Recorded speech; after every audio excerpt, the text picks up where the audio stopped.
Hello, हाँ जी मित्रों, क्या हाल चाल है। आई होप कि हम सारे ठीक होंगे।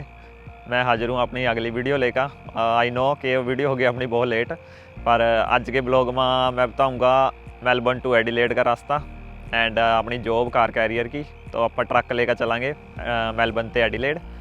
तो कैसा रहा व्यू, कैसा रास्ता आ एंड क्या आया अपना पे रेट, किस तरह घंटे का क्या हिसाब है, घंटे का पे या लोड का हिसाब है, सब कुछ आपको बताया जाएगा। एंड जो भी ज़रूरी जानकारी होगी तो मैं वो भी देने की कोशिश करूँगा। हाँ जी, तो मेलबर्न से एडिलेड तक का कैसे रहेंगे व्यू, क्या क्या आवागा रास्ते में, तो आप सारे की बात करांगे। एंड तो चलो फिर करा अपनी वीडियो स्टार्ट। हाँ जी, तो सवेरे सवेरे करके अपनी टेची है लंच बॉक्स रेडी रख लिए गड्डी में, गड्डी करती यार्ड करनी नू। तो ਆਪਾਂ ने टेची इस करके पैक करी है क्योंकि ਆਪਾਂ ਨੂੰ लगने आ वहाँ सी 3 दिन हर 2 रातां।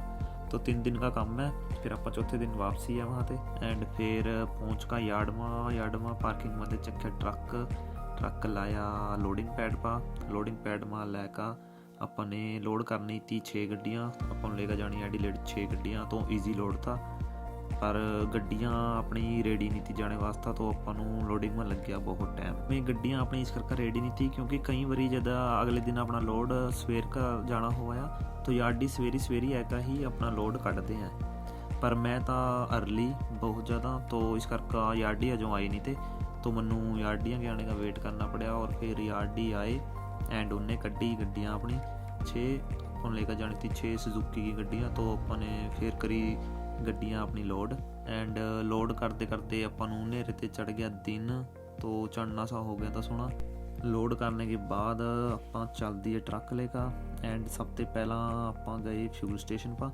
तो वहाँ अपन कराई दोनों साइड की टंकियाँ फुल। तो दोनों साइड डीजल फुल करका तो अपन यहीं ते ही फुल कर ली चलने से पहला, क्योंकि भी अपन पिछ में ना रुकना पड़ा। अगर रुकना भी पड़ा तो एक जगह ते अपन होर तेल पवा ले। वैसे एडिलेड एक बारी में फुल करवा कर टंकी तो अपन पहुँच सकाया।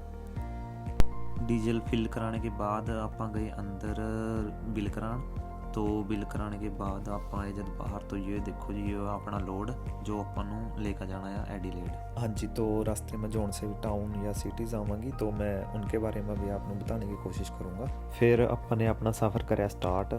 तो आप देख ही सकें कि सवेरे ही मौसम ख़राब हो रहा था एंड थोड़ी सी बूंदाबांदी चल ही रही थी सवेर की।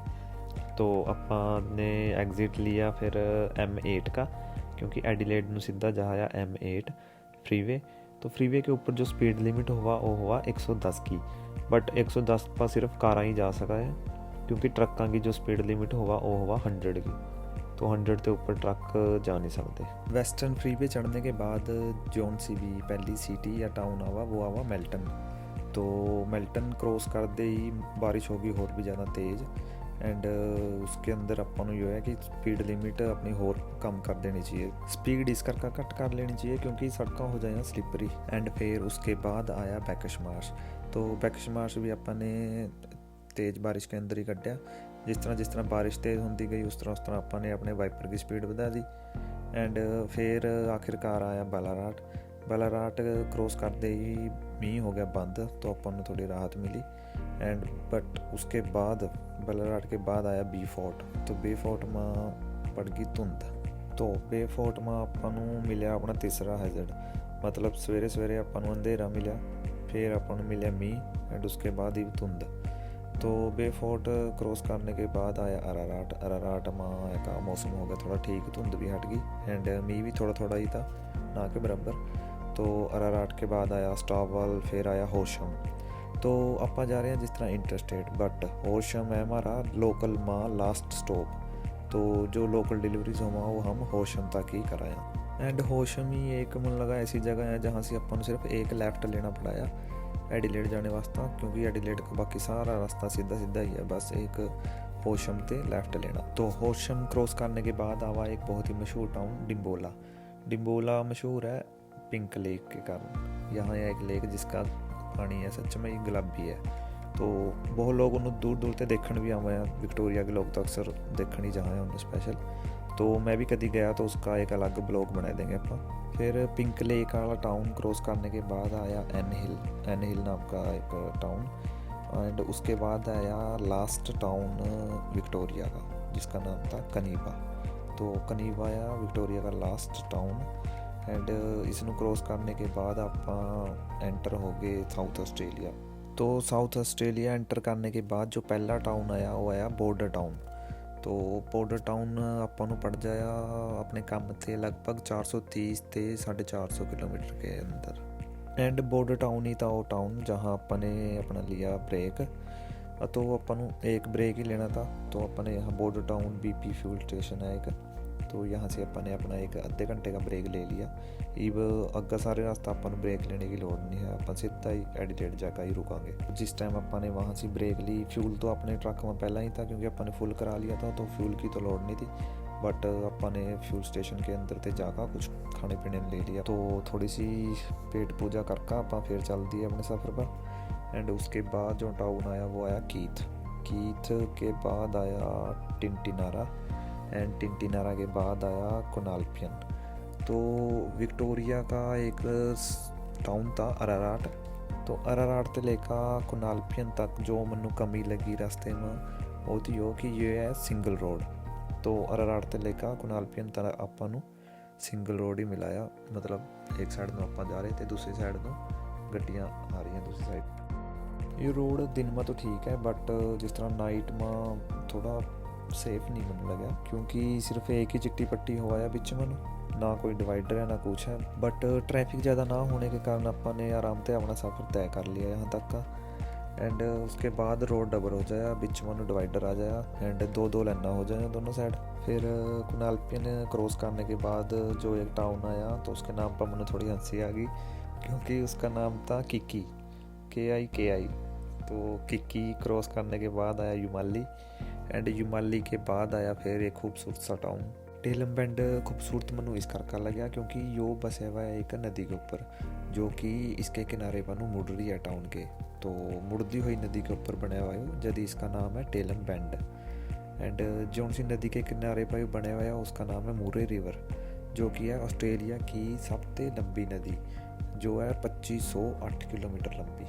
तो ऑस्ट्रेलिया की सबसे लंबी नदी के ऊपर ये बसा हुआ है टाउन। एंड इसकी खूबसूरती का एक राज हो रहा है कि जिस साइड नदी है उस साइड तो ये टाउन नीवा है, बाकी जिस साइड घर है रहस है उस साइड ये टाउन ऊंचा है। तो वहाँ से बहुत ही अच्छा व्यू आवा है नदी का। इसके बाद जो सा टाउन आवा वो आवा है मूरे ब्रिज। तो इसके अंदर आप समझ गए होंगे, इसके नाम के अंदर ही है मूरे रिवर का नाम, जिस तरह की मूरे। तो मूरे ब्रिज नदी के ऊपर नु ही एक ब्रिज बना हुआ, जदि इसका नाम मूरे ब्रिज है। तो आप मतलब ऑस्ट्रेलिया की सबसे लंबी नदी के ऊपर नु गुजरा इसमें मूरे ब्रिज के ऊपर नु। एंड यो टाउन नदी के दोनों साइड ही बसे हुए हैं, जिस एक साइड हो गया मूरे ब्रिज, एक साइड हो गया मूरे ब्रिज ईस्ट। तो मूरे रिवर के कारण यहाँ भी बहुत ही ज़्यादा बढ़िया हरियाली है, एंड बहुत ही हरा भरा सा टाउन है, जो भी बहुत ही सोहना टाउन था। मूरे ब्रिज क्रॉस करने के बाद सिर्फ 2-4 ही टाउन रह जाए, जैसे माउंट बाकर हो गया, हैंड्रोफ हो गया, ब्रिज वाटर हो गया, एंड स्टर्लिंग हो गया। बट जो ये एरिया है रास्ते का, ये बहुत ही खूबसूरत है। जिस तरह की यहाँ हमारे भरे भरे पहाड़ से हरियाली बहुत है, ऊंचे नीवा एरिया है, जो कि ड्राइविंग करते टाइम बहुत ही सोहना लग रहा था। तो आप लिखो इस सोने से एरिया के नज़ारे। एंड जब तक मैं बात करूँ है पे की, तो यो है अपना इंटरस्टेट का गेड़ा। वैसे मैं काम करूँ है लोकल का, तो लोकल में आपको गेड़े का हिसाब मिला है 20 गेड़े के इतने हैं। तो पर कई बार जिस तरह कंट्री साइड का रन हुआ है, तो उसमें आपको मिला है किलोमीटर का हिसाब, जिसमें तो हम आपने 40%। बट इसमें जिस तरह कई लोग इंटरस्टेट करा तो उनका किलोमीटर का हिसाब हो गया कि कुछ सेंट उन्होंने 1 किलोमीटर के मिलाया। पर जो मेरा हिसाब किताब था वो जो जिस बंदे का मैं ट्रक चलाऊँगा, तो उसने मालिक ने कहा था कि जिस तरह मेरा 3-4 दिन का है, तो मैंने रहने सहने का भी थोड़ा खर्चा मिला था। तो उन्होंने कहा था टोटली तेरा आने जाने का मैं 1100 पे कर दूँगा। तो मैनू एडिलेड के गेड़े के मिले थे 1100। बट अगर आप बाकी ड्राइवर का देखा जो उनसे रेगुलरली इंटरस्टेट कर रहे हैं, तो उनके हुए 55 ते 60 सेंट पर किलोमीटर के। अगर उस हिसाब से आप देखा तो उस हिसाब से एडिलेड के गेड़े के बैठांगे लगभग 850 के करीब। बट मैनू मिले थे 1100 क्योंकि उसमें मेरा रहने सहने का खर्चा ही बिच ही था। तो बाकी तो हम समझ सका कि चाहे अपना ट्रक में रहो चाहे होटल में रहो, आप अपना खर्चा भी बचा सकें, तो वो भी आप अपनी जेब के अंदर ही पा सकें। तो यो थी मेरी पे एडिलेड के गेड़े की। उसके बाद एक बहुत ही इंपॉर्टेंट चीज़ जो सी हुआ है स्टीप एडिलेड के रास्ते में, मतलब कि पहाड़ी के ऊपर ते उतराई आ हुआ एक जिसमें कि ट्रकों वास्ते स्पैशल लेन है एंड स्पैशल स्पीड लिमिट है। तो उसके बारे में बताने जा रहे हैं मैं। वो जो तराई है वो हो जाए स्टर्लिंग ते स्टार्ट, स्टर्लिंग नाम का एक टाउन है, तो वहाँ से लगभग स्टार्ट हो जाए एंड वो उतरती उतरती फिर सीधा एडिलेड सिटी की हद तक ही चली जाए एंड उसकी जो स्पीड लिमिट है वो ट्रकों वास्ते होया 60 किलोमीटर पर आवर। तो ट्रकों ਨੂੰ 60 किलोमीटर पर आवर की स्पीड ਤੇ ਹੀ ਚੱਲਣਾ ਪੜਾ ਆ वहाँ एंड ਆਪਾਂ ਨੂੰ ਮਨਾਹੀ ਹੋਇਆ ਐਗਜ਼ੌਸਟ ब्रेक यूज़ करने की। ਆਪਾਂ वहाँ से ब्रेक नहीं यूज़ कर सकते ज़्यादा, अगर आप ब्रेक ज़्यादा यूज़ करांगे तो ब्रेक गर्म होकर टायरामध्ये धुआं भी आ सकाया। तो वहाँ लगे हुए हमारे स्मोकिंग कैमरे, स्मोक डिटेक्ट कराया जो उनसे, तो वे अपना चलान भी देंगे फिर एंड ब्रेक भी गर्म होंगे, ट्रक को रुकने में भी दिक्कत आ सकाया।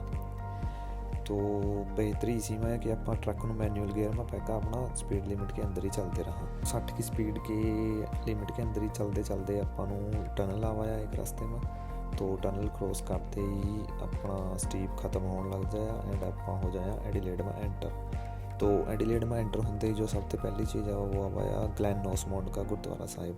अगर आपके राइट साइड में ग्लैन ओसमोंड का गुरुद्वारा साहिब आ गया तो समझो आप एडिलेड में एंटर हो गए। गुरुद्वारा साहिब क्रॉस करके अपन बिजी एरिया में लगभग आधे घंटे की ड्राइव थी मेरी एंड आधे घंटे की ड्राइव करने के बाद मैं पहुंच गया डेस्टिनेशन पर। डेस्टिनेशन पर पहुंच कर मैंने तारी अपनी कारां, तो कारां अनलोड करने के बाद खाली ट्रक लेकर मैं चला गया सीवा के यार्ड में एडिलेड वाले में। तो एडिलेड वाले सीवा के यार्ड में मैंने ट्रक कर दिया पार्क, क्योंकि अगले 2 दिन फिर मैनू यही काम करना था। तो जो अगले 2 दिन मैनू जो सा काम करना है उसके मेरी अलग पे होगी। जो मैंने आपको पे बताई है वो सिर्फ मेरी आने और जाने की थी। हाँ जी, तो आने और जाने के ही सिर्फ मैनू 2 दिन के ही $1100 मिले हैं। जो मैं वहाँ से 2 दिन काम करूँगा वो अलग थे मेरी पे आवेगी जितना मैं काम करूँगा। तो ये था जी मेरा एडिलेड का टूर। अगर आप वास्ते हेल्पफुल रहा या कुछ आपको इन्फॉर्मेटिव लगा इसमें तो वीडियो शेयर करो एंड चैनल सब्सक्राइब करो एंड मिला है फिर अगली वीडियो में। Thank you so much.